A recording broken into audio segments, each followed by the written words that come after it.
श्री स्वामी समर्थ। नमस्कार स्वामी भक्त हो। आज मी तुम्हाला गुरुपौर्णिमेची अशी सत्यावर आधारित कथा सांगणार आहे जी आपल्या भारतीय संस्कृतीतील गुरु शिष्य परंपरेचे महत्त्व सांगते। ही कथा केवळ एका दिवसाची नाही तर हजारो वर्षापासून चालत आलेल्या ज्ञान, श्रद्धा आणि कृतज्ञतेच्या परंपरेची आहे।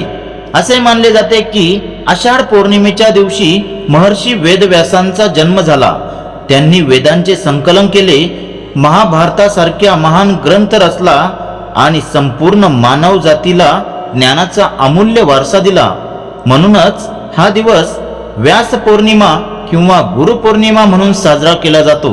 चला तर मग शांत मनाने श्री स्वामी समर्थांचे नामस्मरण करत गुरुपौर्णिमेचा इतिहास आणि त्यामागील पवित्र परंपरा जाणून घेऊया।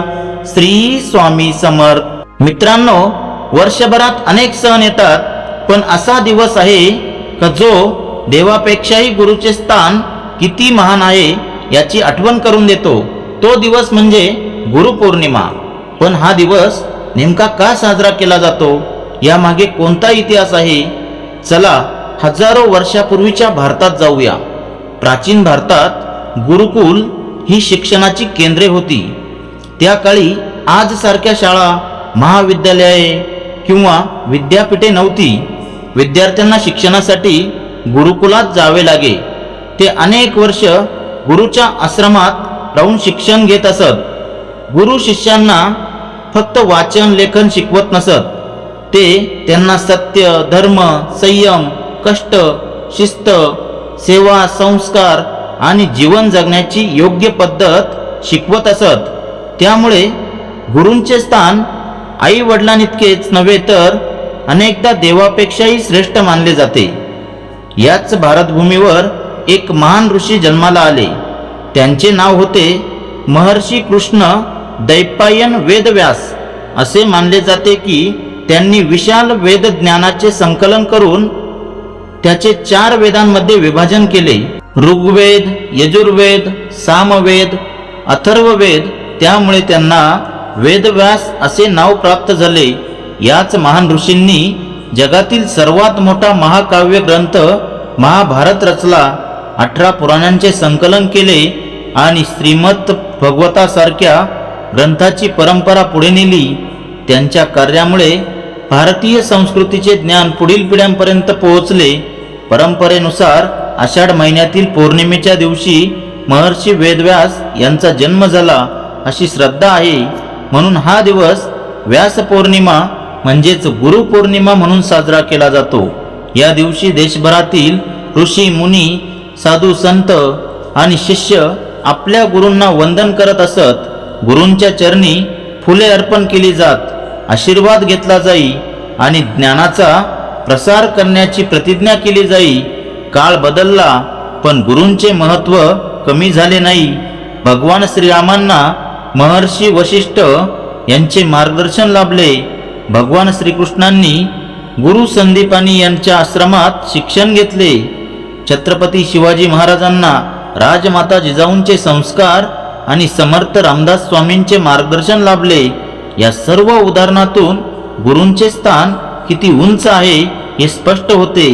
भारतीय संस्कृतीत असे म्हटले जाते, गुरु ब्रह्मा गुरु विष्णू गुरुदेवो महेश्वरा गुरु साक्षात परब्रह्म तस्मै श्री गुरवे नमः। या श्लोकाचा अर्थ असा की गुरु हे ब्रह्मा, विष्णू आणि महेश यांच्या इतकेच पूजनीय आहेत, कारण ते अज्ञानाचा अंधार दूर करून ज्ञानाचा प्रकाश देतात। आजच्या आधुनिक युगात गुरु म्हणजे फक्त शाळेतील शिक्षक नाहीत। आई वडील, शिक्षक, संत, आध्यात्मिक मार्गदर्शक तसेच आपल्या आयुष्याला योग्य दिशा देणारी प्रत्येक व्यक्ती ही आपल्या जीवनातील गुरु असते। गुरुपौर्णिमेच्या दिवशी अनेक ठिकाणी गुरूंची पूजा, प्रवचने, नामस्मरण, भजन, कीर्तन आणि ज्ञानयज्ञ आयोजित केले जातात। अनेक भक्त आपल्या आध्यात्मिक गुरूंचे दर्शन घेऊन आशीर्वाद घेतात। या दिवसाचा खरा अर्थ फक्त पूजा करणे नाही तर गुरूंनी दिलेल्या शिकवणीचे पालन करणे हा आहे। गुरूंच्या शब्दानुसार सत्य, प्रामाणिकपणा, दया, सेवा आणि धर्माचा मार्ग स्वीकारणे हीच खरी गुरुसेवा आहे. महर्षी वेदव्यासांनी जगाला ज्ञानाचा जो अमूल्य खजिना दिला त्याचे ऋण आपण कधीही फेडू शकत नाही.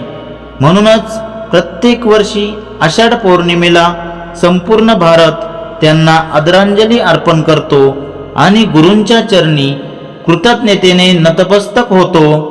मित्रांनो, आपल्या आयुष्यात ज्यांनी आपल्याला योग्य दिशा दिली, योग्य मार्ग दाखवला, संकटातून बाहेर काढले आणि चांगला माणूस बनवले, त्या प्रत्येक गुरुला या पवित्र दिवशी मनापासून वंदन करूया. श्री स्वामी समर्थ. मित्रांनो, गुरुपौर्णिमेची ही पवित्र कथा तुम्हाला कशी वाटली ते आम्हाला कमेंटमध्ये नक्की कळवा. तुमच्या जीवनात ज्यांनी तुम्हाला योग्य दिशा दिली त्या प्रत्येक गुरुला मनापासून वंदन करा आणि त्यांच्या आशीर्वादाने तुमचे जीवन ज्ञान, सुख आणि समृद्धीने भरून जावो हीच स्वामी समर्थांच्या चरणी प्रार्थना.